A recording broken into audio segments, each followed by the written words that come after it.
Hey, True Believers England team here with Invisible Twiddles. So I guess I've got to be one in a million of the others who are talking about the whole She-Hulk thing. I've invited anyone on. If they want to come on, they can. If not, I'm going to go through this thing myself and talk a little bit about the show. I actually had Dalton. He didn't want to watch it. I said, okay, we'll watch this. We'll review it at the end. So he was going on it, but he's not here either. So real quick, I wanted to like this. I'm a huge She-Hulk fan, and I'm basically like that with the whole MCU. I want every movie to be Endgame or Infinity War, or one of the great ones. I want everything to be great, and I try to go into everything with an open mind as much as possible. With She-Hulk, everybody saw the bad special effects and the previews. It was horrible.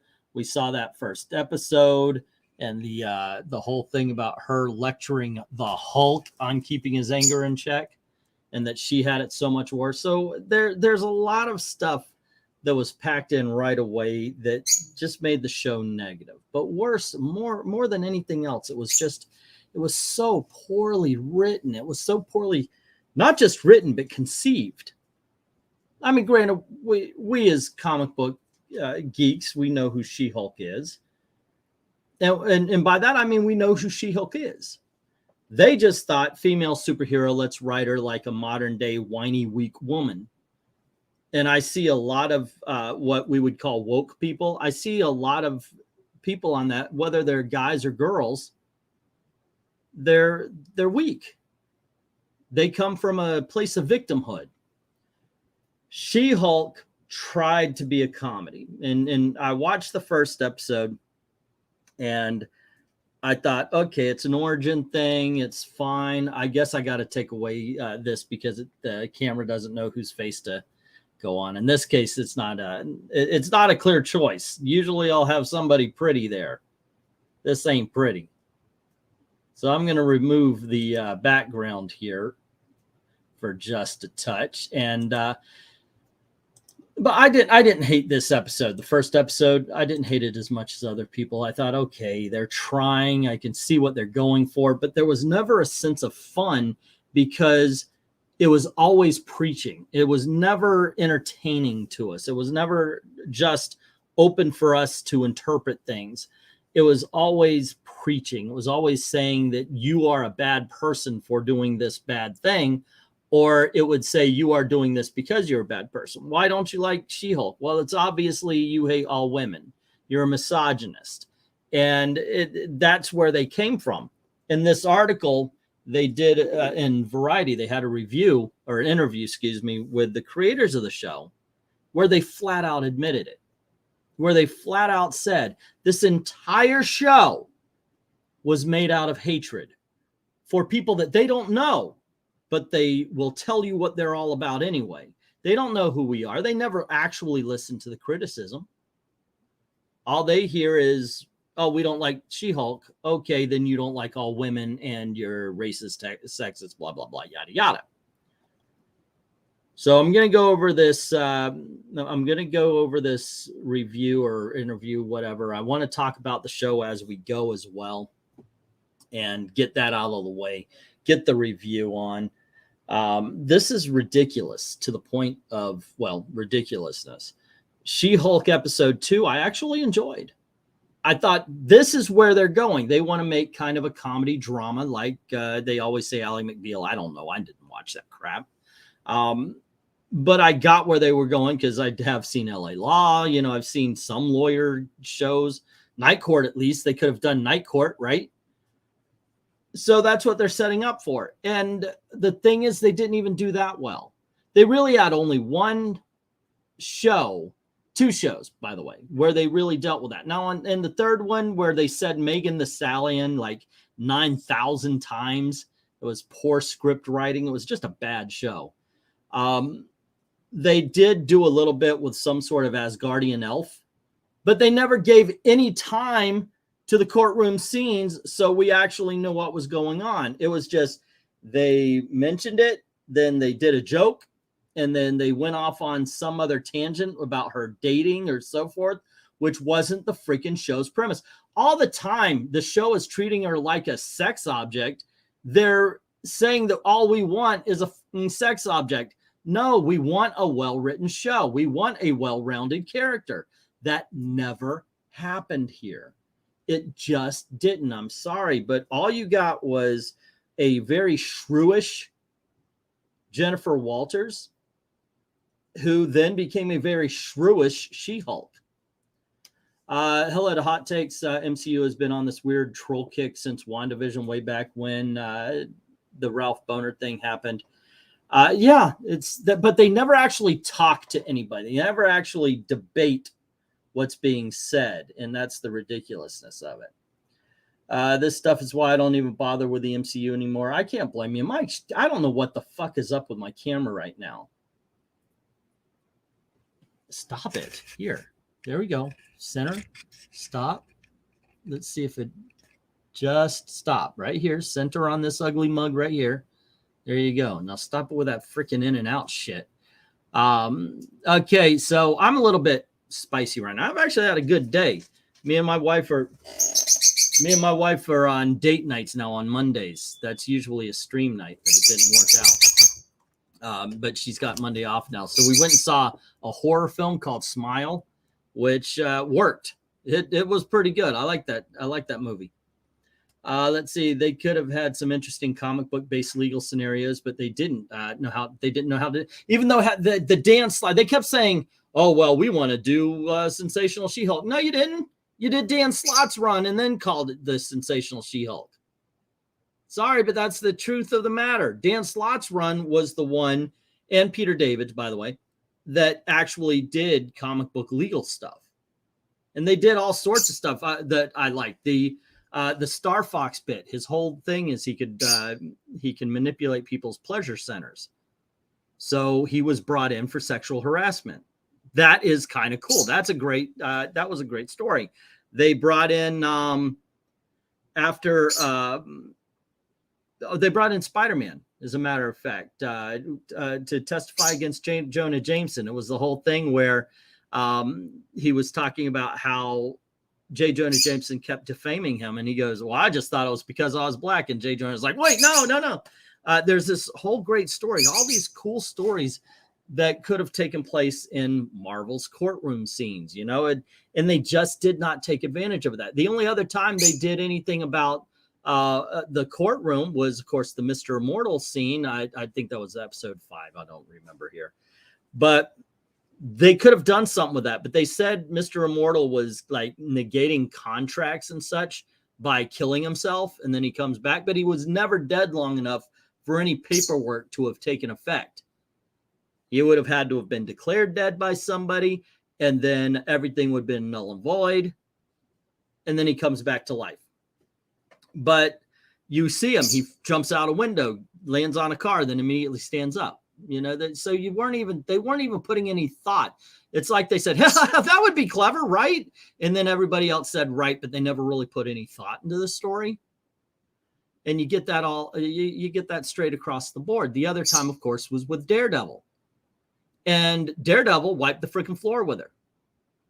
There was nothing in this entire show ever that told us that Jen Walters was a good lawyer, even though right at the beginning, she would she just laid out. No, I don't want to be a superhero. I want to be a lawyer. Then can we see her be a lawyer? Can we see her doing what we're told she loves? Well, but no, we see her do it poorly. You would think that they put her into the superhero law because nobody else wants to go down to that level. You need a really bad lawyer, apparently. It was so freaking bad. But they don't listen to that. They think you don't like it because you hate women for some reason. You know, forget about the fact that you might be a husband with daughters or something along those lines. And they'll never talk to you about it. They'll never actually say, hey, because of this, you know, that. And I get it. Sometimes it comes because, you know, you get the bullshit. Oh, MCU. And look, I watch them too. And sometimes they get to the point where, you know, you're wondering if they're really mad at the stuff that's in it or just the fact that it is a female or it is whatever. You got to state your case, and you got to state it clearly, and you got to make sure that the sexist shit is off to the side. She-Hulk would have been a poorly written show for all the reasons I said, whether or not the hero was a male or female. The bad special effects, the bad writing. If you're going to establish a character as a lawyer and that's what they love to do, then show why they love it. You never got that sense. If you're going to write a female character and say she doesn't like being a sex object, then don't what's the word where you dedicate 3 episodes to her going out trying to find sex. Just saying. Because ultimately you'd say, oh no, she's taking hold of her own life. No, because she's swiping.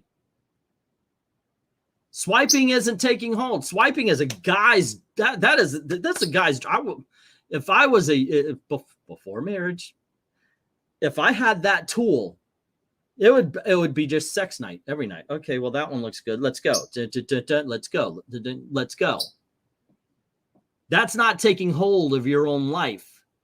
That's following into the guy's rules. But now you got this whole dating app thing, man. High five to the guys who are now dating with that. That is the easiest freaking thing. Sex on the fucking hoof. Man, I would have loved that when I was 18, 19. Holy shit. But no, Jennifer's going to go through that. She's going to use the same things. Oh no, I'm going to treat all these guys the same way. I've got my writers over here complaining about the fact that they're treating women. Give me a freaking break. Give me a freaking break with this thing. It was a horrible, horrible show. It really was. But now we find out that it was set up because they wanted to do something with trolls. Well, they're not trolls if they've got a point. Now, are they? An internet troll putting down a show is the ones that are voting on it and reviewing it before it comes out. Oh, this sucks because, yeah, you're a fucking troll. What was his name? The Critical Drinker freaking railed against that Predator movie, Prey, before it came out.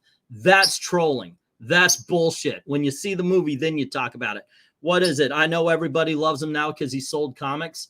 What's his name? The black guy, Eric July. I watched him do reviews of other people's reviews. Well, this guy said that. Why don't you pull up a positive review and tell us why you agree with this positive review? It's a bullshit fucking stance. I can understand that's trolling. But when somebody comes up with some legitimate fucking reasons that this show sucks, it's not trolling. And these idiots, these freaking idiots, and I swear to gosh, that woman, the head writer with that stupid fucking grin like she knows what's going on, like somehow she's discovered the true freaking recipe for bread. It just doesn't freaking make sense. Just shut the, or sit with somebody who has an actual point to make and call him a troll, because that's what happens. And this entire freaking show was made of hate. And that's just one more reason that this show didn't work. You made it for the wrong reasons. Now, it could have been, of course, let's face it, all of the shows are made for the same reason. We need to bring things into the MCU. That's it. That's the reason why they're made. You're either going to care about that or you're not going to care about that. If you don't care about who the characters are in the comics, then stay the fuck away. Stay the fuck away. That's it. I mean, it's but no, they come in and they say, oh, you know what would be funny? You know, all those trolls that attack Captain Marvel. Okay, let's go. No, we attacked Captain Marvel because there were legitimate reasons why it was bad. First of all, the actress. I think Brie Larson is actually a very good actress. I do. But she's a very understated actress. And this was a role that consistently told us the character lost control. That's not Brie Larson. Brie Larson works with her eyes. She works with subtle facial movements. That's not Captain Marvel by the script. So we needed somebody who was more of an external actress, not her. And it ruined, and I mean that by specifically, that ruined the script. I mean, the film. because according to the script, she was the wrong actress. England teen sex anytime you want through an app does have its consequences if you checked STD. Yeah, we dealt with the AIDS virus back in my day. And then you want to defend critical drinking going after a movie. Yeah, okay, no, it's yeah. After you're Rhaegar, don't defend it. You don't know what you're talking about on this one. So, because here's what he did. He was like, oh, this movie sucks, blah, blah, blah, blah. And then he actually watched the movie and did a review where it was like, oh, this movie sucks, but it was all right. So, yeah, don't defend that shit unless you're going to be fucking honest about it. All right, I'm already fired fucking up about this bullshit article. Be honest about it, and then you have a conversation. So, anywho, back to the She-Hulk. So, I got to tell you, the whole thing about, oh, I don't want men to be sexualizing me, yada, yada. But then, you know, the whole Megan Thee Stallion. Let me get back to that episode before I move to the Immortal and all that. The Megan Thee Stallion episode was probably one of the worst TV shows I've ever fucking seen. One of the worst fucking TV shows. And it fucking pisses me off. And I'll tell you what, and you know, I got a confession to make. The She-Hulk was one of my original, if not the only comic book crush I ever had as a kid. When I first saw her when I was 10 years old, okay? When she was savage, not sensational. The freaking episode with Megan Thee Stallion was all a freaking setup to the punchline that was them twerking. And everybody goddamn knows well enough that that shit was shit. So we had that episode. And you can say, oh, but I love Megan Thee Stallion. Whatever. It doesn't change the fact that that was horribly, horribly bad writing all the way up because it did nothing with the Asgardian elf. It only showed us a little bit of the dating life. So you have this A plot, B plot, and then you got the C plot that Megan Thee Stallion's going to be in there. So they got to mention the fucking name 900 times. But they never service any of them well. You have to make sure at least the A plot is written well. Hello to Dalton the Authenticator, who had. Hello. I believe I have come upon you mid rant, but I'm not mid rant. I'm mid rage. While we're here though, and I believe I know the episode to which you're referring. Can I just say on the behalf of all millennials, who in the actual hell is Megan Thee Stallion? Because I was very confused by why there is this D tier, like F tier, like white bitch rapper celebrity. Look, okay, so let me see. Hold on. The chat is fucking derailed because I said something bad about the people you're fucking blowing today, okay? So here's the thing. It doesn't matter if they're fucking done with Hollywood, then stop fucking reviewing movies. If you're gonna fucking review a movie, put the fucking effort into it and watch the fucking movie. Simple did I miss the woe to the black pill? I'm sorry, but you don't do a fucking review of somebody else's review. See, this guy said this was right here. Okay, no. Put in the fucking effort and watch the fucking movie. And here's the other thing. Those people. I'm pissed today. I'm pissed. I'm pissed at this fucking article too. And I want to get there, but I want to talk about the show. Yeah, okay. But the people you're also, my blood sugar's messed up. I'm going to get rid of the bird here. The people that you guys are so interested in parroting on critically also have this issue where they don't fucking pay attention to the actual thing they're watching unless it's convenient. They don't pay attention to the lore unless it's convenient for their argument. Because I can tell you that I did a 4.5-hour response video to Gary from Neurotic's video on Doctor Strange in the Multiverse of Madness.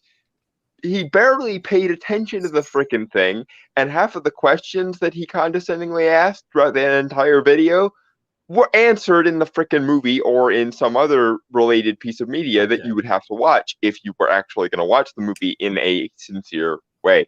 Yeah, look, I've got it. I understand. One thing I will say is I do understand that, like I said, I hope all of these are good. I really do. But it is harder and harder to go in with head held high. It is. And they've done it. I cannot tell you a Marvel project that I am excited to see. I hope they're good, but Really, are you excited for any Marvel project coming up? Honestly? The Agatha TV show. Yeah. Now, The hey, Agatha- look, we could get to we could get something good. We got Werewolf by Night. Yeah, But you know Werewolf what by they Night did? is the best of Phase 4, hands down. But they didn't freaking advertise it the way they do every fucking thing. And could they stop? I don't give a fuck who the actress is fucking. I'm sorry, I don't. I don't care. Why are you announcing it? Or oh, we made the character not like the character. It's not a fucking win. I get it. I get it. Yeah, if you're providing me with a version of the character that's not the character, then you failed. Because that's what I'm going for. I agree. By the way, Rhaegar, you're right. That's where I learned of Megan Thee Stallion. Was Ben Shapiro did something with they were like scissoring on TV or something like that. But I get it. If you are done with the MCU, go on ahead. But if you're gonna freaking review something, then put the fucking work in. And I think that you should call that shit out because you deserve better. As viewers. You deserve fucking better. Even if it's Ripa, even if it's Critical Drinker, even if it's EVS, if it's freaking Gary at Nerdrotic, you deserve better. Because if they're not putting the fucking work in for you, they're being dishonest with you with your freaking opinion, and they're just working on your emotion. That is why you should call them out too. You should say, look, if you're going to do this, then you watch the fucking project. Don't give me any of this. Oh, it sucks, but I didn't see it. No, fuck you and do the work. You guys deserve better on that. And you should call them out. Every freaking one of them. To the things now, you're hold reviewing. on. By the way, I named some names, but the only two that I've ever seen do it were the Critical Drinker and the Ripid. Now let's get back to She-Hulk because I'm supremely... This article coming out, and I'm sorry guys, I don't know when this article actually came out. I didn't check the date, but I was at a show this week getting comics for auctions. Then I made the videos about the auctions. I had an auction and I was dead ass tired in between. So I have been absolutely separated from what's been going on recently. I haven't read any comics, haven't read any articles or anything, and this is me discovering it. You are literally getting the first fucking reaction to this. Oh, like, you've been out of this particular loop. Oh dear. Are you freaking shitting me that you put out this fucking show knowing that it's going to suck, knowing that it's going to piss people like myself off? Holy they did it on purpose. Shit. Yeah, they did. They consider it a virtue. They consider it a virtue that it pissed you off. And what pisses me off, like, take a what's his name? Who's the guy with he's like blonde and he doesn't really have eyebrows and he's god damn it, Geeks and Gamers guy. Jeremy. Okay. Take him, for example. Okay. He may actually have some fucking points that they might want to listen to. All right. If he watched the show and he's telling them, they're like, oh, you're a fucking troll. Let me do that. No. Do you know who's the freaking troll by admission? The writers of the fucking She-Hulk show. If they wrote a decent script, if they focused on making a good character, a character that people want to be, male or female, women could read Spider-Man and they could go, holy crap, I would love to be like him. And by the way, that's 1980s version of be like him, not cut your fucking tits off. Get fucking straight for a little bit. Jesus, Lord in heaven. Oy vey. But yeah, by the way, once again, Ethereal, I did mention, I just want to say, if any of them do it, you guys call them out because they're lying to you. If they ever review something they haven't seen, they're lying to you. They're just playing off of your emotions. Anywho, let's get back to the She-Hulk show. I'm already on episode 3, dude. Well, it's not like I was going to say anything particularly revelatory about the first couple of episodes, because I remember being on the oh dear Lord, here we go side of things when we did our live reaction of the first episode, and you were defending it in the first episode, and I was like, yeah, I thought it was okay. I didn't hate it. The second episode I actually liked. And the third episode, I fucking hated. And then the fourth episode did not. There was one good thing about the fourth episode. We finally got the sense of humor that we were promised. And it all came in one character that I know a lot of people think is cringe, but it's that, what is her name? Cindy with a Y, but not in the right place or something or whatever her name was. Madison. I thought she was a funny freaking character. And her and Wong, I thought they were played well, but do you know Wong is now a freaking fugitive criminal? Yeah, I mean, he is literally like 3 or 4 times over. Yeah, he's broken the abomination out twice now. Yeah, I'm sorry, dude. The Sorcerer Supreme of Earth, ladies and gentlemen, wastes his time worrying about a stage illusionist who has one actually magical gimmick. One. Yeah. But I actually enjoyed that. They tried to tie, I know a lot of people thought they were tying this magician. The story about that, of course, this magician accidentally opens a portal to hell using some magic that that was... He was traumatized for like a week and learned just enough to open a portal, but they didn't instill in him the control of that portal, and or if they did, he wasn't paying attention, so he just took a sling ring and left. Yeah. I think that's probably the best written episode, because it all had to do with the only thing, of course, is it wasn't courtroom or anything like that. But then we got to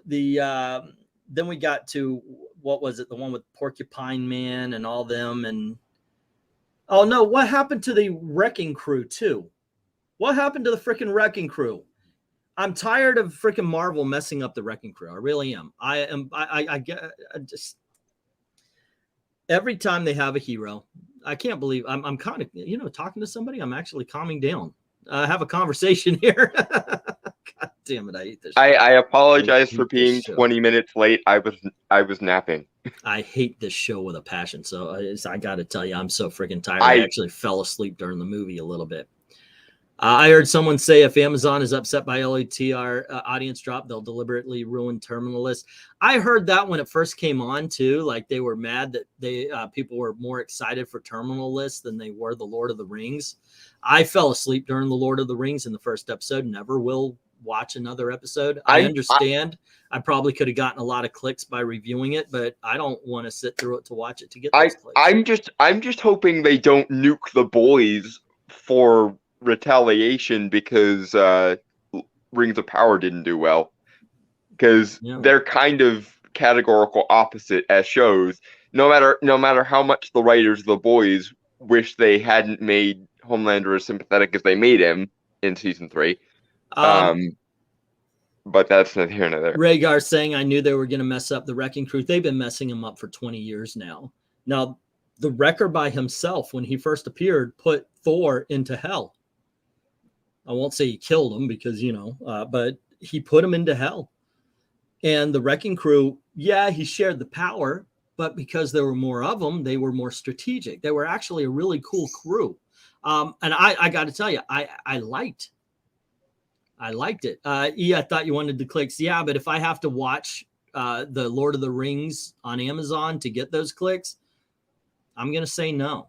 There are only 2 emotions for Lord of the Rings of Power. If you are a non-Lord of the Rings fan or a casual Lord of the Rings fan, you will be pathologically bored for the entire time through.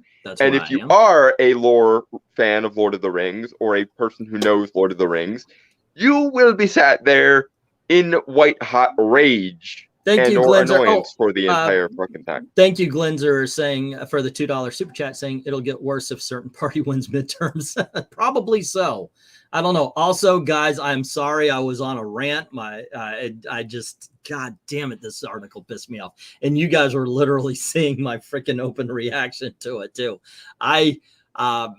I wasn't going to do a live stream. I was thinking of it. I sent up flags. Anybody interested? Because if nobody's interested, then I'm going to freaking sleep. But I sent one to Dalton because I knew that if I was going to talk about it, I was going to say I was going to talk about She-Hulk. But then I was like, you know what? Just go on. Because I read that article. I read it and I was like, I got to. This is like old time when I was like, nope, okay, we got to talk about this. Let's go. I got to rant over this. But yeah, I do apologize if I offended any of you fine people out there. But shall we then actually talk about the article? Because we've been sitting here. We will, but I want to talk about the show. I want to get this out of the way. Okay. Okay. Then we got what was it? Episode 5 was a wedding, or it was the immortal thing in the wedding, or something like that.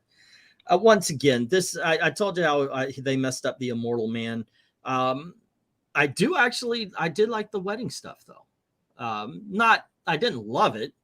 I liked the way they kind of treated Titan, yeah, because she was, I don't know, I just kind of liked it. I liked the character. She came off all huffy and puffy, but she's nothing. She's Paper nothing like tiger. yeah. Already, they're not doing. You're not doing the whole comic book. So Titania wasn't a tough girl. She was the Kardashians.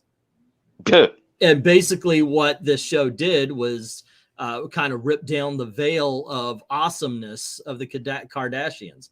And man, I would wish that would happen in real life. I don't even know who the freaking Kardashians are. Yeah, the Kardashians I know who the are Kardashians literally famous are. for being famous, and that's it. But that's how they treated her. I love the bit where she wanted I guess what I really liked is after her and She-Hulk fought and she lost, she found this one little bit of victory by stealing the cake, and I just thought that is such a loser thing to do, and I kind of like that. I mean, but at the same time, it's a freaking wedding cake. That is a faux pas, a big hefty stinking faux pas. To paraphrase at least that was, Seinfeld. and yes, I do enjoy seeing the outtake where she just trips all over everything. And then we get, so we had the wedding, then we got the one where she's sitting around talking to all of the villains, which I was like, this is the way I'm going to see the Porcupine Man in the MCU. Yeah, I'm not going to actually. They've got like the lame villains, like Daredevil fought a guy that was a bullfighter basically, and he had to explain that he wasn't a bullfighter, but there's a bull right there. But it was just, good Lord, please stop. Okay, it's like a whole bunch of girls sitting around a fucking sewing circle in this one. It was ridiculous. I didn't care for that. It's the superhero equivalent to Sex in the City. And then we got to this final episode. I don't know. I see people who think it's brilliant that she broke the fourth wall. And at first I thought, okay, this could be good. This could be good because I like the way she did where they showed the menu and she jumped into Avengers Assembled. Yeah, it's exactly like something she would have done in the comic. But however, the thing is, and here it goes, and this is the ending. Do they stick the landing? Does Englentine believe this show stuck the landing? No. I actually watched it and I went, wow. That was wholly unsatisfying. That's what I told Gail. I was like, Gail checked out a long time ago. I said that was wholly unsatisfying. And here's the reason why. Nothing mattered. Nothing freaking mattered. Because literally, even the ridiculousness that was happening where everybody's dropping out of the sky and getting into a big fight like every other Marvel. And I hate the fact that every Marvel movie ends with a big CGI blast. If it needs to be like, if you're in game, that works. Infinity War, literally, they just did that because the characters need something to do before Thanos comes. The real battle was between Iron Man, the Guardians, and Doctor Strange and Thanos on that planet. But all of the other Avengers were doing busy work. Yeah. So I don't like that. As much as I love Infinity War, that battle was busy work. And that's what a lot of Marvel movies end up being. Oh, this is clever. This is good. This is good. This is good. And the ending is busy work. And so I kind of like that they were going to do something different. All right, let's see where this goes. She jumped from one show to another. Let's check this out. And she goes around, she goes to the writer's room, and the writer's room, oh, we wrote you. Look, I'm you, because everything you say is actually me, not you, because modern comic book writers, Marvel comic book movie writers now, it seems, can't do anything but write themselves. So she goes along, she's searching for Kevin, and she opens the door. There's this big old camera, and the only clever thing that comes from this scene is that the camera's wearing a black hat, like Kevin Feige. And that's as far as it goes for cleverness here. Go on ahead. Here's the thing. This also, for all of the people saying, well, it's like something she did in the comics, so it's automatically good. No, here's the thing. Jen Walters, the character in the show, has not acted like Jen Walters, the character in the comics, for the entire show. So you can't, at the 11th hour, decide, well, this is a convenient thing we can pull from the comics, so click. No. And here's the other thing. You'll notice that the edits that Jen makes to the finale remove any semblance of the actual freaking plot, i.e. the thing that the fans would actually give half of an acre about. Thus, we basically have the entire blood subplot is now moot, even though it's going to come back again in Captain America New World Order, because the leader is the villain and multiple Hulks is definitely going to be a thing there. Even though we need this for later, even though it needs to be retconned back into existence in 5 minutes, the interesting part of the plot with the blood being taken is gone. Jen actually facing consequences for the reckless, hedonistic bullshit she does? Nope, gone. Daredevil actually being respectful and reminding her he has to be back in Hell's Kitchen in a week? Nope, gone. He's her boy toy now because reasons. Okay, now Christopher Jackson in the comments saying the Hulk looked like he was dressed for The Sopranos. Daredevil came out of nowhere, no fight, no point scar. Well, Daredevil didn't come out of nowhere. He was there defending one of his rich clients that he occasionally has to defend to keep the bills paid. There was an explanation why he was there. Now, whether or not you liked him there or not, I get it. It's a split. I feel split myself. There was aspects I really liked. There are aspects I didn't like. I will say the Daredevil-centric episode is the only good episode of the show so far. I liked that they gave him comic book movement, but occasionally that comic book movement, because of course we all know what they do with the special effects, was a little janky. There was times where obviously he was a cartoon character. But I actually not the limitations of the budget. So yeah. Hello to Spiffy. What's up? Hi to the Giga Chads. Oh, okay. Hello to you. Hello, Better. Have a good night, Joe Rogers. Take care. Be safe, man. And on the topic of Scar, I'm gonna have to spill a little bit of tea here because I was not okay with this. I'm worried what they're doing here. They gave him a man bun. Well, okay, yes, but that's not the thing that made my 5 Alarm fan rage. They gave him a man peak. Bun. Yes, also, wasn't there supposed to be a big story surrounding him? Something about planets and Hulks? Just saying. Yes, okay, but again, that's not what made my 5 Alarm fan rage happen. Why did Scar tweak your nipples in the wrong way? Phrasing, but in any case, the issue I have is that if they are introducing Scar here, and Scar is more of a dude bro than he is a savage creature, that leaves the door open for them to possibly replace Hulkling of Wiccan and Hulkling and Young Avengers fame with Scar. Oh, maybe. Which is some bullshit. Well, we'll see. Okay, so yeah, the Scar thing didn't land with me either, and they just screwed it up. They by erasing everything, they gave no consequences, and they made the show not matter. And of course, they left open the possibility of massive continuity errors come the time of Captain America: New World Order, because we know the leader is going to be the villain in that, and we know multiple Hulks are going to make appearances in that. We assumed, and by that I mean everyone on the internet who had a brain assumed, that this was going to be the place it was introduced that somebody stole Hulk's blood, i.e. Jen's, and now we have multiple Hulks running all over the place. That would have at least made this show meaningful in the overall story, if not good, which it would never have been good, but that's not there. But now I bit my lip. Wah, wah, wah, wah. Anywho. You live by the fan rage, you die by the fan rage. By the fan rage, I know. It's all me. It's all my fault, man.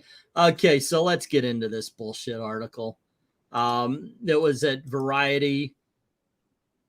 Here we go. And it says She-Hulk team finally explains the fourth wall breaking. By the way, okay, before we get into it, okay, the fourth wall breaking was wrong. They did it improperly. I think they did it right twice.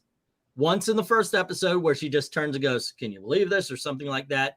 And there's another one where her friend comes, sits down, she tells a joke to the audience, and boom, that's it. That's how the fourth wall should have been broken. Okay, yeah. And at the end, the very last thing, like I said, I thought the actual wall break was pretty cool. But most of the time, it was used as previously on She-Hulk. Yeah, no. It would have made a lot more sense if they had brought it in earlier as a thing. Like, if this were Jen Walters of the comic or something analogous to Jen Walters of the comic, and this show was actually a comedy, a meaningfully comedic exercise, you could have had her basically pulling a Zach Morris more often in the show, and then when she broke the fourth wall at the end, it would have been maybe not par for the course, but at least something within the realms of possibility. But because Jen Walters of the MCU is the avatar of cynical white female bitterness, middle-aged female bitterness, okay. She's not the kind of character who would pull that kind of thing anymore. So let's I want to get to the article there, bub. Yeah. Sorry for cutting you off there. In addition to breaking the fourth wall, I'm going to skip all of the blah, blah, and the yada yadas. Let's get to the questions. In addition to breaking the fourth wall, the final finale tackles some of the exact same trolling comments that Marvel fans have been making. Okay, see right there, by the way, you should listen. Okay, you're not saying trolls. You're not saying trolls. You're saying Marvel fans. These are the comic book readers. These are the people, and that's why I made the thumbnail the way I made it. These are the people who kept this property popular long enough for you to do this shit. We know who we're talking about, so fucking listen for 5 goddamn seconds instead of you hate women. God, you're... But you see, art is a means to an end. It has no intrinsic value of its own, derp. I'm going to guess there's some of my viewers who, like myself, have a wife, maybe some daughters, and you know that women aren't this fucking stupid. This is a stupid freaking woman. Okay, so how did it feel to watch that happen as the show aired, knowing how the finale would turn out? Tatiana Maslany says, Jessica Gao is a genius. Nope. And knows about the culture we're living in and her position in it. When she's writing these stories about a woman superhero, she knows what that response is going to be. As a cast, it was delightful sending each other these troll responses like, oh my God, give them a week and then they're going to literally see this pop up verbatim in the show and become the villain of the show. It was thrilling. Okay, see, right away, you're making people who love the characters the villains. And that in itself is wrong. And you call them trolls only because you won't listen to the real reasons, you freaking morons. Yeah, it's a shorthand for these people are invalid. That's all that means. How are you going to tell us that we hate female characters and we hate when women are strong when She-Hulk has been popular since 1980? You fucking idiots. You freaking moronic idiots. The argument that they give, and I use that term loosely, is you just like her because she's cheesecake, because she's a fat factory herder. You shouldn't treat female characters as though they're there to be attractive for you. that explains all of the 90s bad girls that failed. Okay, so were you expecting to face the trolls when you signed on for the show? Reading the script, it was so true. There's so much resistance to a woman just existing in the space of superheroes. No. This is where I popped, ladies and gentlemen. This is where I was like, I'm going fucking online right now. That is where I popped. If you want to know, like the just like, poof, that. Okay, yeah, we gotta pace ourselves. You go and then I'll go. That bullshit right there. There's always going to be that because that's sort of a milk all over everything. I swear to God, what the fuck are you talking about, you ignorant whore? And you know how I heard your whore? You know how I know? Because you actually freaking made that character that way. You fucking moron. Actually, Jen slept around a lot in the comics, but you're still a moron. Holy shit.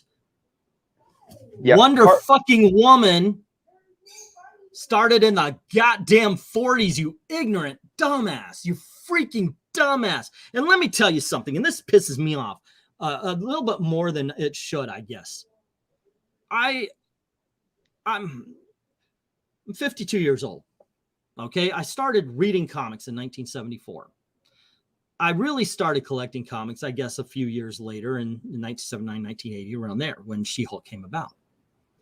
I was in middle school, by the way, when I really just started getting into it. Me and my friends actually brought comics to school because we had no idea what this was going to do to our social status, and we shared them around on the lunch table. They were all spread out so we could all take them up and we could read them and such. Doug Ernst style, with the pizza about to drip all over everything. That is a freaking lady repellent in 1980s. Okay, nobody was keeping women out. Women were welcome. They were a unicorn, but they were welcome. And they would have been worshipped like freaking goddesses if they came over. Some sort of misogyny that we were like, yeah, girls, we're the He-Man Woman Hater Club. No, fuck you. For every freaking name I was called, for every time I had to put the fists up, usually to lose because the guys were bigger, for all the bullshit we got, not just in middle school, but all throughout. In middle school, girls are the worst. But all throughout, whenever you would bring up, I'm a comic book fan, or I'm a Star Wars geek, or whatever the hell, all the freaking slings and freaking arrows we would take for that, you're fucking welcome for us keeping the door open for you guys to jump in 2008. And let's face it, the only freaking reason most of these people are even interested in what they're watching and they're looking at is because you were raised by geek parents, you dumb. Jesus. This is true. But door number 2, you, my dear, need to learn the difference between a female character and an ideologically feminist character, because that is the crucial motherfucking difference. Because there are so many female characters, and I put it to you that everyone listening to my voice right now could rattle off at least 10. Your Ellen Ripley, Sarah Connors, Buffy Summers, Diana Prince, on and on and on we could go. There are so many awesome female characters who have nothing whatsoever to do with intersectional feminist ideology. But that's the thing that irks you, isn't it? Because in your freaking warped mind, there is no difference between femaleness as an identity and feminism as an ideology. You think there's some kind of female hive mind that feminism has moral authority over, and so every female character needs to be a feminist freaking avatar or mouthpiece. They can't be characters in their own right. They can't be individual people, individual female people. They have to be the avatar of feminism thinks this. And that's why this Gen Walters is absolutely terrible. I'm going to put a period on this one here. So she goes on to say there's always going to be that. I sort of anticipated. It's why I also feel it's important. There's such an entitlement to space held by certain people, and to even exist as She-Hulk is like you. And I love that. Fuck you, you short little freaking dink. Come on. You did not earn this. You didn't earn this. You weren't there in 1980. You didn't love the character for 30, 40 years now. 40 freaking years now. You went to an audition. Congratulations. Congratulations. That was your contribution to the She-Hulk's popularity. Most of this actress's contribution was bringing the She-Hulk down. Congratulations. That's your take on it. Because if you, and by the way, the actress is good looking, and she's actually not bad. She's not a horrible actress.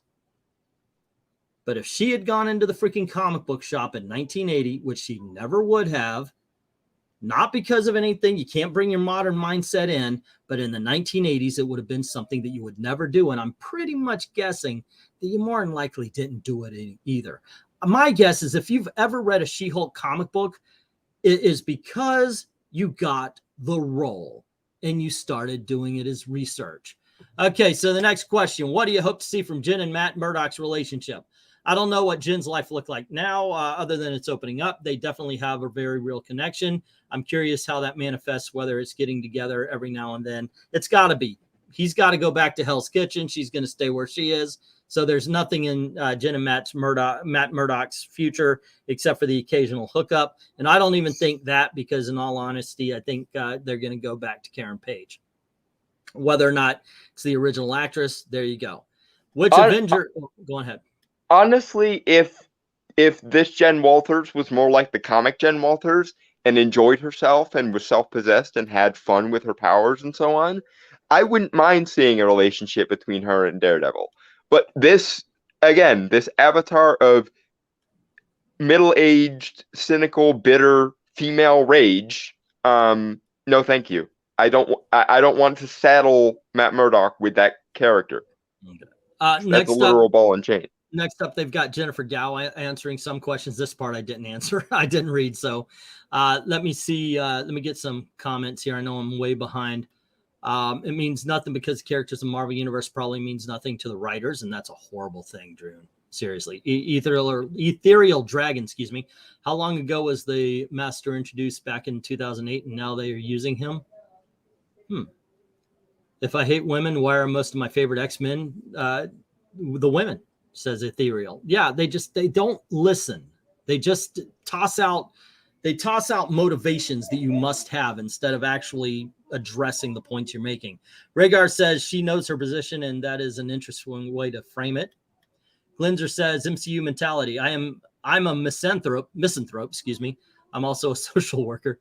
And of course, Deadpool, says MK, following up. I liked how Harley Quinn and Deadpool broke it. Yeah, okay. Her position it is one of privilege, says Rhaegar. We obviously agree. Glinzer, Trusty saying, Jane, you ignorant slut. Glinzer is saying trolls are responsible for supporting comics for decades, thus trolls matter more than any MCU writer. Exactly. I would say so. And by the way, here's something else that gets thrown around. Oh, every time I go into a comic book store, the guys say, and they ask me questions, and it's not because they don't trust I'm a. How many of you have not heard that someone has the same geekiness as you, and then they go, really? What's your favorite doctor in Doctor Who? What's your favorite this? What do you think sucks? What are you going? Every one of us is put because through the geek test. culture is meritocratic based and expertise based. But the thing is we should test everyone. It's not a test of meritocracy. It's a test of what do you like? Because we're connecting here. It's a rite of passage. It's what everyone needs to do to get in the door. It's the same thing. It's the same thing with gaming. That's why the word noob exists, because until you've got a few notches under your belt, it's infuriating to talk to you because you're clueless. So Rhaegar says it's like Black Panther. That was the first black superhero movie ever in existence. Not only that, but black people didn't even exist until that. I know, right? The woke experience created non-white people.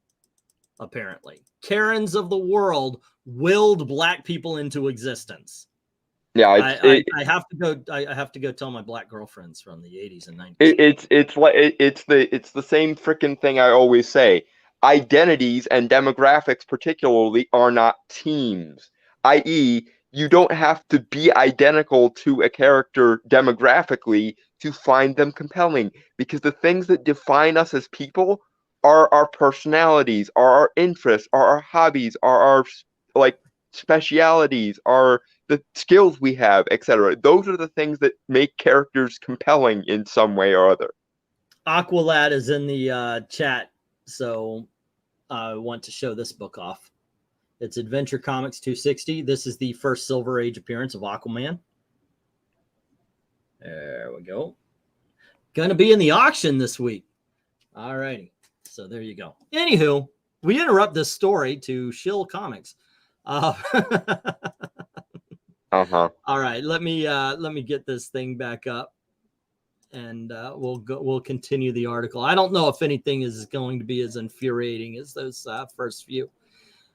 Did Marvel give you any suggestions for the hate comments they got online? Jessica Gal says that conversation between Jen and Kevin is very much the relationship that I have with real life Kevin. And a lot of it is taken from conversations I've had with him. That scene was so much longer in the scripts. If they had let me, I probably would have written 10-minute conversation of my avatar, meaning She-Hulk, arguing with Kevin. This is probably the tightest version of it, of what it could have been. There were a couple of jabs where Kevin was like, okay, this is a little mean now. Well, here's the thing. Jane, you ignorant slut, you dumb bitch.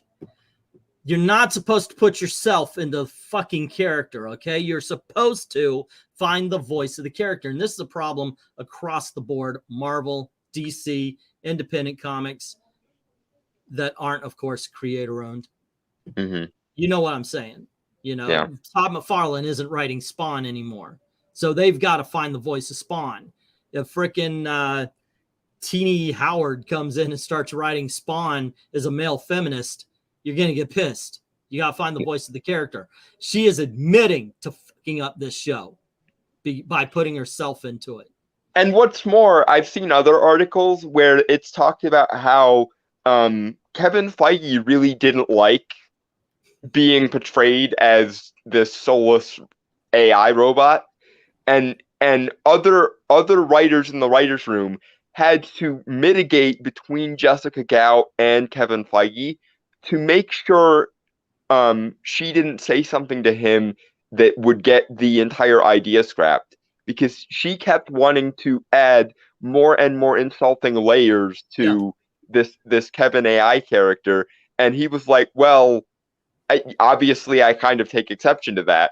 So she actually ended up relying on mediators within the writers' room to back her up so that Kevin would let them get away with this shit. Okay, so here's a question, and I want the chat to answer this. And if you're watching afterwards and you made it this far, please put down your comment in the comment section. There were comments where people were mad that they made a She-Hulk and not the Hulk, that they were gender swapping, sex swapping. Do you think those comments were real, or do you think they were set up to cause the controversy? I think so. I think some of them were real, but the point is 90% of those were ignorant as hell, because as you just went over, She-Hulk has existed and been a beloved addition to the Hulk mythos since the 80s. Think about it now in the context of this article. They, like right here, how did it feel to accurately predict what the trolls would be saying? Well, if you put out those comments, if you put out these things on purpose, then once again, and I said, the biggest troll really is this Jessica Gao woman and the people who made She-Hulk. It's being contemptuous of the material. I'm wondering how much of those dumb comments that might actually trigger somebody who loves the character, for lack of a better word, were created by them. So she answers this by saying, our writer room opened 3 years ago. The fact that we were able to predict what the reaction was going to be, what a lot of the trolling comments were going to be, really shows how very tired and unoriginal these trolls are. Now, if she was smart, she would think maybe, just maybe, these tropes that they've introduced into these shows were also tired. We've seen it. We've done it. And I get it. Look, they've got outrage marketing. they put out a bad Lord of the Rings trailer, and here comes Englentine. Here comes Nerdrotic. Here comes Geeks and Gamers. Muller, yeah, Critical Drinker. And we're going to do that. Yada, yada. We're going to do that. Holy crap! Doesn't this look horrible? Video, and it's going to give them ammunition to call us all trolls and blah blah blah yada yada. I think the best way to combat that is to ignore it. But, and here's the big but, those videos get clicks, so it kind of feeds both. Both trolls are being fed there. Yeah, and the problem is, and this is why this is always going to backfire on them, the people complaining about the badness of the thing are usually more popular than the people creating the bad thing. Yeah. And then they're surprised when the bad thing ends up being treated like the bad thing it is, i.e. not making a success of it. Yeah, more people know Ethan Van Sciver than Jessica Gao. Okay, so how did you decide to introduce Scar? From the beginning, we often talked about if there would be a cameo at the end, or in typical Marvel fashion, would we tease a new character at the very end? A big cameo would be completely dependent on who was available and who was willing to do it. And you can't really bank on the script stage. We talked a lot about what character could we tease. Ultimately, it was Kevin who decided it should be Scar. And his look is all Kevin Feige. So Kevin Feige said, "Man bun." It was a horrible way to introduce this character, by the way. It's basically, here he is. And I'm terrified they're gonna replace Hulkling with Scar now. I'm horrified of it. So the next question was, in the episode that's set at the superhero retreat run by the Abomination, you introduced several little known Marvel characters like the vampire Saracen. Was he meant as a Blade reference? Were there other obscure comic book characters you wanted to use? Oh, by the way, I remember Tristan got mad because I mentioned they were villains, and she thought I was talking about the people who liked the show. We were working backwards from wanting to make jokes about blood. We had originally explored a weird, monstrous creature. Originally, we wanted to use Varney, who's a vampire character who's more bat-like. So we couldn't have a character who isn't completely human and make a lot of jokes about more animalistic and wanting to drink blood. That's how we ended up with Saracen. There were a lot of characters from the comics that we pulled and thought were so obscure and deep cuts or just silly, and that we thought would be really fun to bring into the story. A lot of them we couldn't do because either there was already a plan for them or there was a rights issue with the characters. We also tried playing around with them and didn't have anything in the story-wise. Yeah, at one point we had come up with a story for Stiltman. Okay. Yeah, I actually enjoyed seeing the Porcupine Man, and it's a little bit annoying that they wanted to use these characters because they found them to be silly rather than they found them to be cool. Hey, look, if you read Stiltman's first appearance, he kicks ass. By the way, I know he's a silly character. But the fact that he can retract and but that's one of the reasons I love comics, because you can take a seemingly silly concept like that and turn it into a badass. He does it with such swiftness that Daredevil can't get a lock on where he is, and he actually is written pretty well. Let's see. What was Feige's reaction? He had a huge hand in that finale and in the character of Kevin. Ironically, I was more squeamish. I don't know if they're going to be talking about any of the other stuff. I'm not really interested in the making of. What reverberations will the finale have? I like when Kevin says that the glitch has been fixed, because I don't want every character in the MCU to be able to confront them about their plot line. So I'm hoping that this is a one-time thing. It should be. It was a joke. You meant it as a joke. It destroyed your show. Congratulations, because it made nothing matter. I didn't like She-Hulk overall. I liked elements of the She-Hulk. Like, there might have been something that happened in this episode or that episode that I was like, okay. Yeah, like when Wong showed up, it was kind of neat. Or when Daredevil showed up, it was kind of neat. But overall, the show was... I guess mean. It was mean-spirited, not towards me being a YouTuber and all that, not towards Gary or what'd you say his name, Jacob from Geeks and Gamers. Jeremy. Jeremy, sorry. There was one Jeremy member was of the Intelligentsia that was a transparent parody of Dicta Van Doomcock from Overlord Yeah, DVD, I though. saw that. They put him up there too, which he's a visual guy, so they could say, hey, if you know what, it's the same thing like when we saw Doug Ernst being used as a Nazi villain. Yeah, the villain named Doug, or like when they made Red Skull write a 10 Rules for Life book. Obvious. I'm not a Jordan B. fan of the Peterson guy. parody. I'm not a fan of the guy, but I gotta congratulate Doomcock for Yeah, when the writers hate you so much that they use you as a villain, that's how you know you've made it. That's how you know you're living in their heads rent free. There you go. Yeah, and that's the other thing. For as unimportant as they say we are, clearly to them at least we are important because they know us enough to put us in the books. So meh. Yeah, I do also agree with Rhaegar. Once again, I'm not a fan of Doomcock. I really am not. My usual word for him is dumbcock because if you look at his videos, he's wrong like 90% of the time. Yeah. I'm sorry if you say, oh, this show's going to get canceled. This show's going to get canceled. This show's going to get canceled. This show's going to get canceled. At some point, we have to actually see it get canceled, guys. Yeah, and then he go, woo, I was right. You know, come on. Come the f on. Special pleading much? Yeah, it's so yeah, I'm not a big fan. But I got to respect the fact that he got attention. You know, I gotta, you get, it's like, you might not be a fan of the New Kids on the Block and what was those boy bands, Backstreet Boys, and you might not be a fan, but you got to respect the fact that they made a freaking bank load of money. So, and what's more, years later, when all of this is dust in the wind, Doomcock can hold his hand to his heart and say, you know what? I was a minor villain in a nationally and internationally televised TV show because of some little anime or some little videos I made on YouTube. That is a freaking accomplishment right there. That's something awesome, you can show to his kids. Whether you like it or not, Fred has a series of movies. Anyway, Rhaegar said the kicker is the creators end up sadly being purposely hired by with fringe worldviews, given this honor corrupt beloved IP and simultaneously play the victim when people point it out.